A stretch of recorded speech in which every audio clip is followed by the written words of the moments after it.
determinado territorio. Por eso decimos los habitantes de Medellín, los habitantes de Moravia. Estamos hablando de sujetos en un determinado territorio. Pero el concepto que creo más antropológico y profundo, y que si algo pudiéramos ganar en esta conversación y que fuera mi aporte, es el concepto de moral. Cuando hablamos del moral, estamos hablando necesariamente de humanos que están en relación con el territorio, pero esa relación con el territorio es una relación que pasa por lo menos por dos asuntos.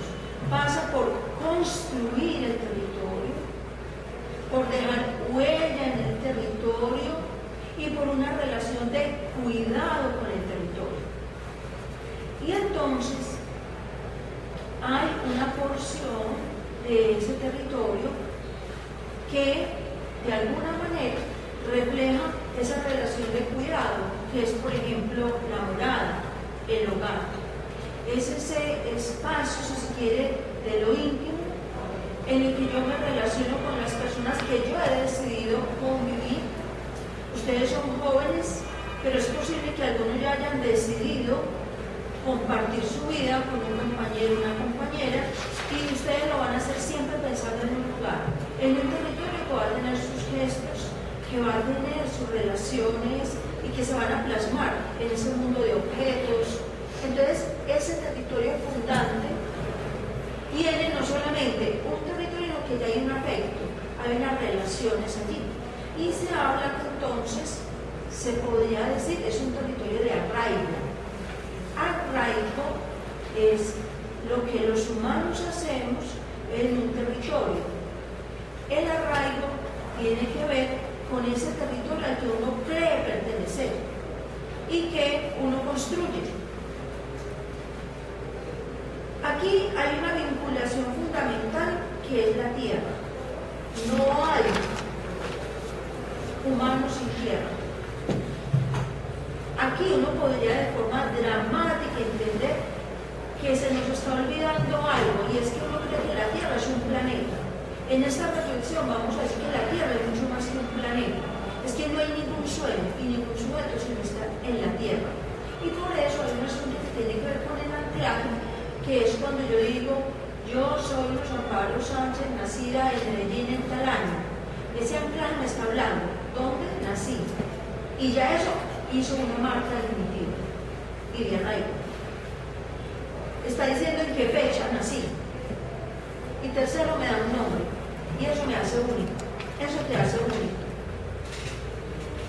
El problema es que ahí también hemos asistido a situaciones que hacen que sin que sea tu decisión estés lanzado abruptamente de ese lugar que creías pertenecer, incluso en el que había un arraigo, y te lanzan fuera. Y por eso cuando te toca de la noche a la mañana huir, no huye solamente la persona, de pronto algunos objetos, sino que huyen sus referentes de memoria y huye esa huella, digamos, de arraigo.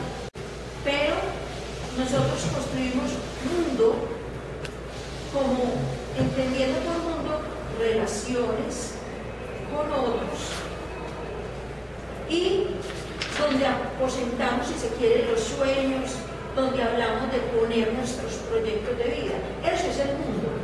Y no hay mundo sin tierra. Y en la tierra construimos mundo. Esa es una aliada fundamental. ¿Sí?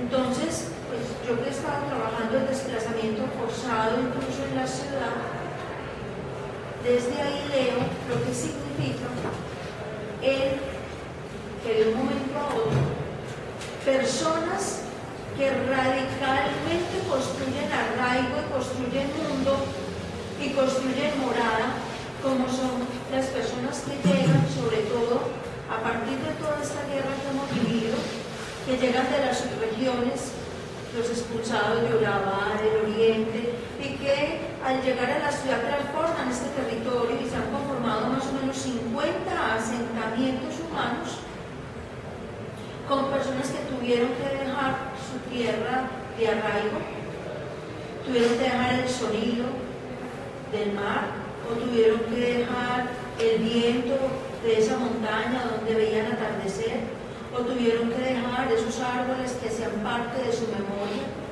y llegan a esta ciudad y reconfiguran estos espacios. Pero resulta que cuando llegan, y estos son testimonios sobre todo de la población afrocolombiana, llegan y les toca casi que inventar el mundo, y les toca radicalmente construir mundo, construir moral, porque ellos con sus manos, con su experiencia y con su saber, les toca levantar sobre 4 palos, levantar un rancho y abrigarse y protegerse, porque morada también quiere decir protección, protegerse, digamos, del sol, del agua, y ese lugar de refugio, ese lugar privado. Y ellos lo construyen, y entonces imagínense el valor que tiene que yo mismo haya construido morada. Y pasan 20 años, porque ya hay personas que llegaron aquí hace 20 años, y por el desplazamiento forzado, un día les dicen, después de que ya habían construido y habían logrado un lugar en la ciudad, y habían incluso cambiado los materiales primeros, y ya era una casa de mostrar, ya de material, ya no le entran las goteras, y es el orgullo, porque ese padre o esa madre dicen con orgullo que le construyó una morada a sus hijos. Y entonces, un buen día, tienen 3 horas, 1 hora, un día, para salir huyendo, y se tienen que perder porque si no mueren, y entonces son los desplazados que llegaron y otra vez de la ciudad tienen que salir. Bueno, ustedes dirán, ¿y esto para dónde va? Esto va para decir que hay un derecho, y es el derecho a la ciudad, el derecho a tener un lugar en la ciudad. Pero ese derecho muchas veces está en vilo, y está en vilo cuando suceden todos estos acontecimientos y entonces usted lo pierde. Ahí está de presente una responsabilidad del Estado que no protegió a la población. ¿Sí?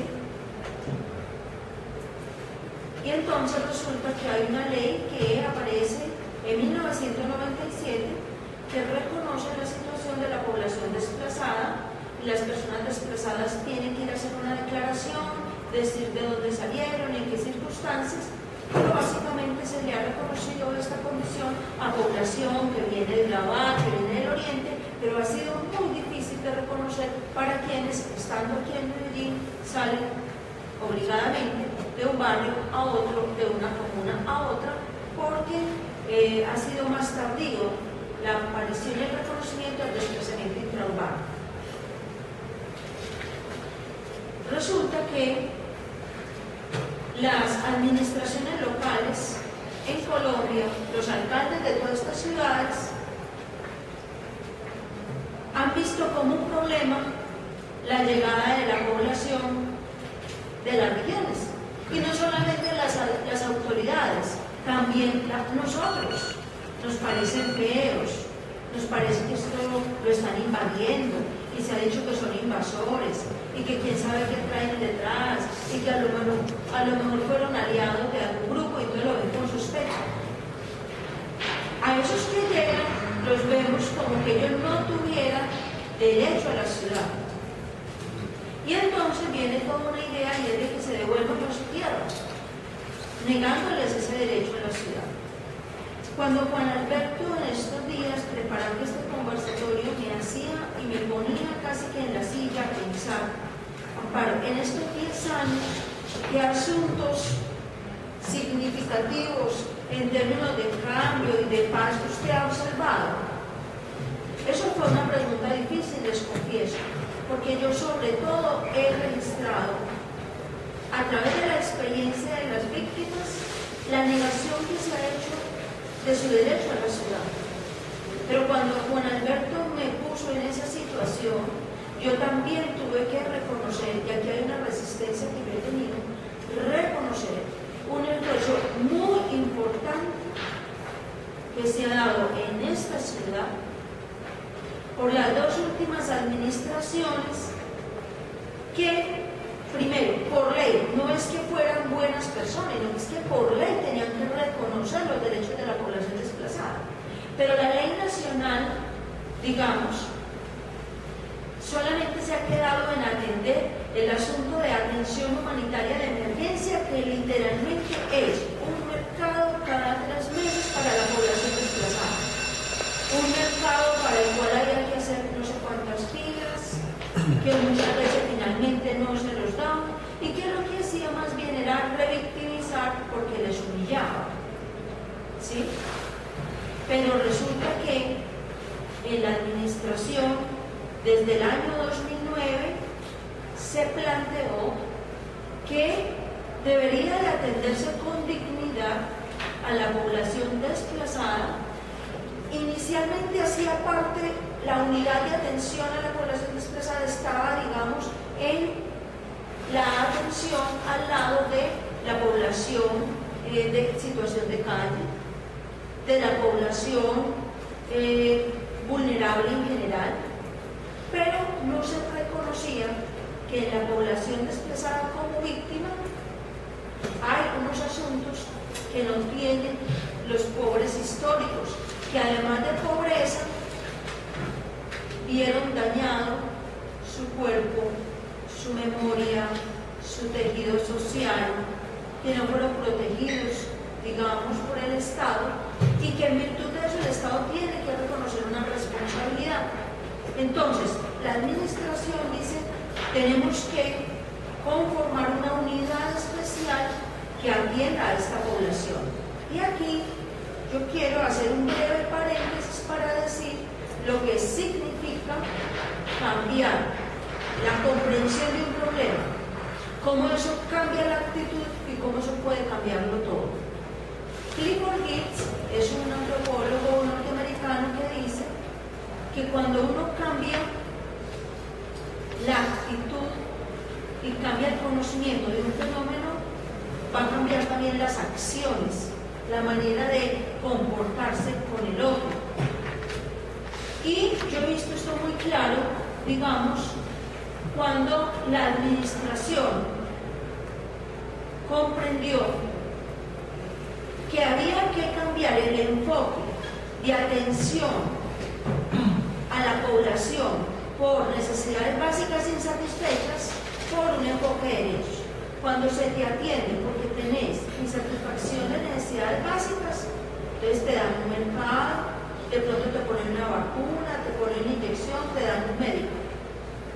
Cuando se pone el enfoque de derechos y se pone al centro el asunto de la dignidad humana, cambia todo.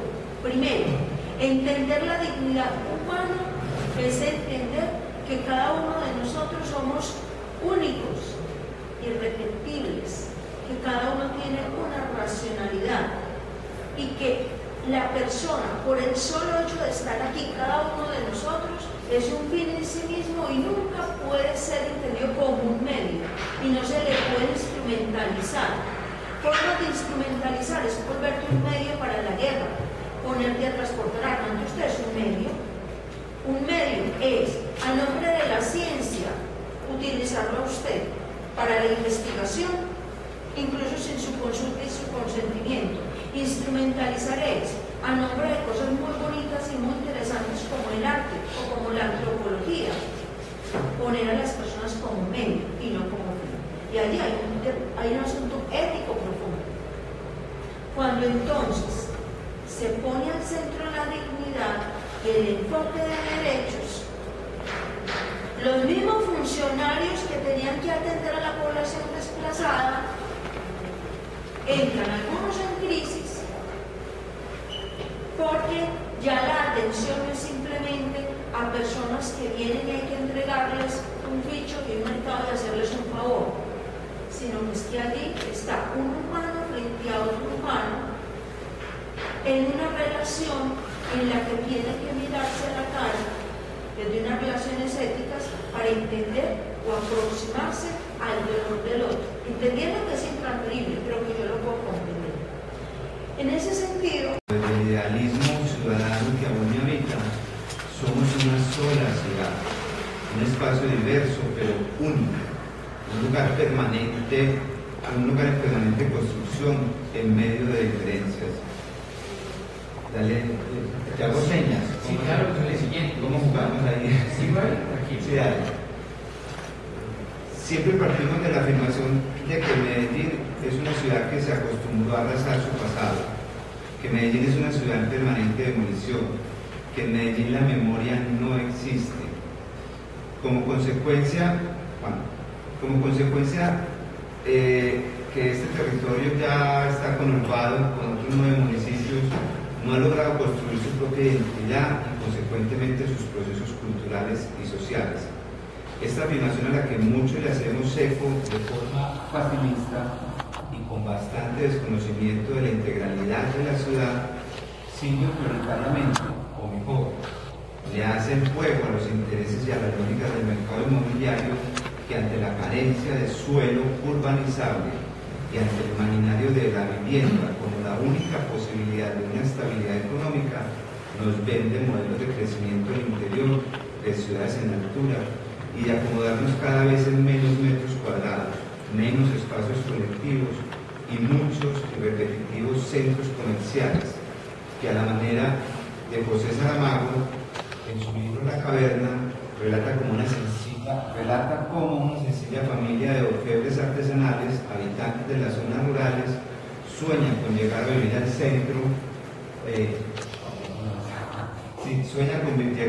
centro, ese centro, entre comillas, porque es un centro que Saramago siempre habla que siempre a lo largo de todo el libro se conoce como ese, que yo siempre lo relacioné con el centro comercial y no con el centro de la ciudad, sino con ese centro medio estructura de búnker, vigilado, con estructuras de panóptico y con calles interiores que obviamente permitían que vivir en el centro, ese centro entre comillas, donde todo está bajo un mismo techo y no hay necesidad de salir a ningún otro lugar de la ciudad para tener lo necesario para sobrevivir. No recorrer, no a los trayectos, no a los encuentros, eso que mencionaba Luz ahora de los trayectos, de los puntos, de los recorridos, no al reconocer la ciudad con sus diferentes improntas, épocas y procesos. Dale, vamos. Recorrer la ciudad en clave de memoria histórica, tratar de entender cómo algunos grupos minoritarios le han apostado desde las resistencias culturales a construir identidad local que permitan el reconocimiento y la inclusión del pasado como un componente importante en la construcción de sus democracias, de su futuro a partir del desarrollo local. Algunos se apresuran a decir, somos una ciudad sin memoria. Otros apoyados en conceptos más amplios expresan que aquel que no conoce la historia está destinado a repetir. Algunos otros, con mayores argumentos y conocimientos, reiteran que Colombia, la sociedad que lo habita, es un país amnésico. Frases que tenía como premisas en mis notas iniciales hace un poco más de 18 meses cuando ingresé al programa de atención a víctimas, y que lenta pero seguramente se fueron desmontando cuando uno empieza procesos de acercamiento y de conocimiento con un gran número de iniciativas locales, barriales, comunales, con procesos de participación de afrodescendientes, de población LGTBI, de jóvenes, de mujeres viudas de la UP o simplemente viudas de las múltiples violencias de esta sociedad, tal cual. Grupos indígenas, organizaciones sociales, organizaciones de víctimas, grupos culturales, artistas, ONGs, académicos. Estos que menciono fueron parte de un proceso de consultas ciudadanas que precisamente se hicieron conjuntamente con la Corporación Región y que lideró Luz Amparo, que está pues aquí hoy también. Uno se encuentra con una serie de iniciativas que poco a poco se van tejiendo y articulando, algo así como una población significativa e importante que considera que la memoria de la ciudad, particularmente la memoria del conflicto, es importante recordarla para no repetirla. Es aquí donde me atrevo a proponer que la memoria histórica debe asumirse como la posibilidad de fortalecer la democracia. La memoria histórica, aquella que es selectiva, debe comprenderse como una construcción colectiva donde cada individuo o grupo cuenta sus violencias de acuerdo a su propia experiencia. Marta Ruiz, en su texto La batalla por la memoria, nos dice: a cada ciclo de guerra le ha seguido un pacto de paz que ha buscado enterrar el pasado, con la idea de que para seguir adelante no se puede recordar el horror, pues sería como echarle sal a las heridas.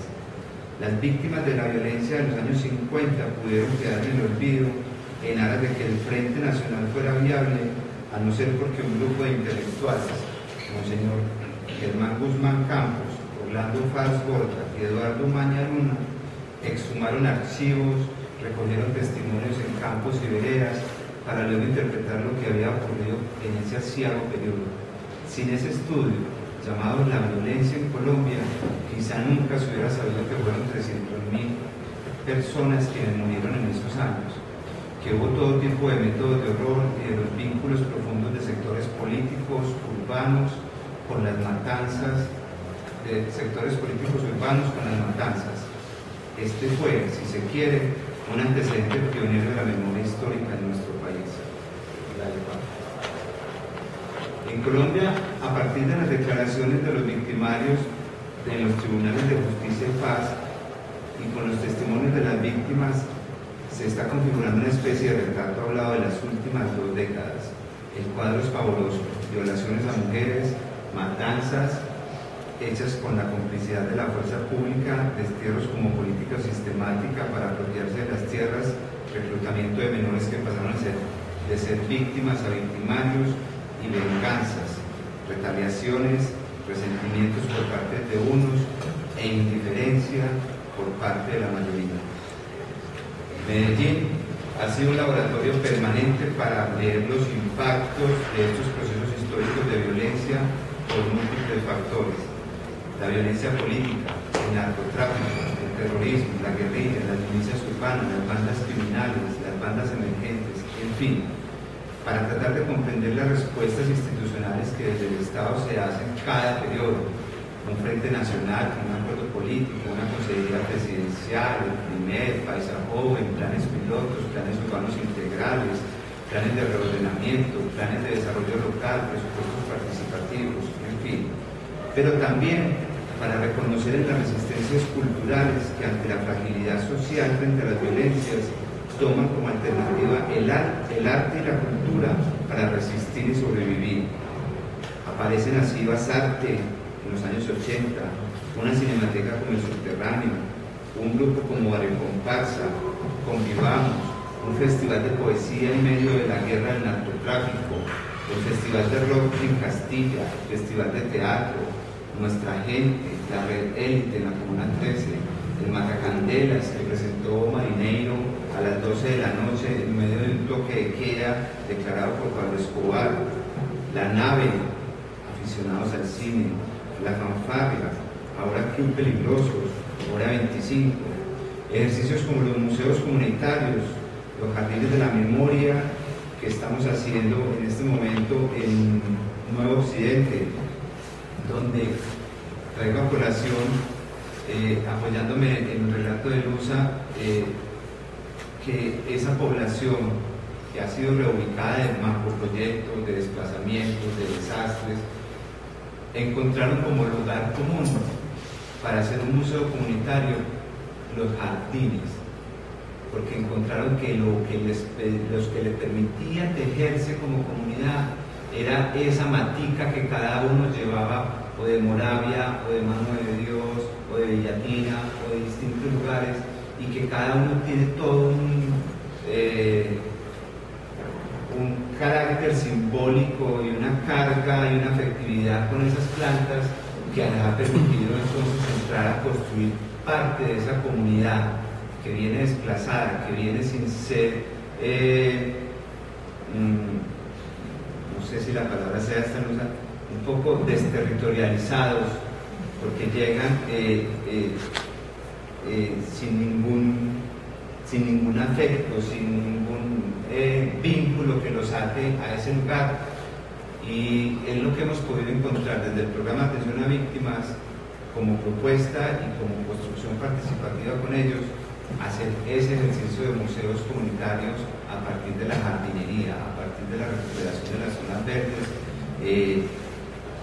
que esperamos que en algunos años pues sea algo que tenga el mismo simbolismo de otros barrios de la ciudad que también fueron entregados por el Estado de manera desprovista totalmente.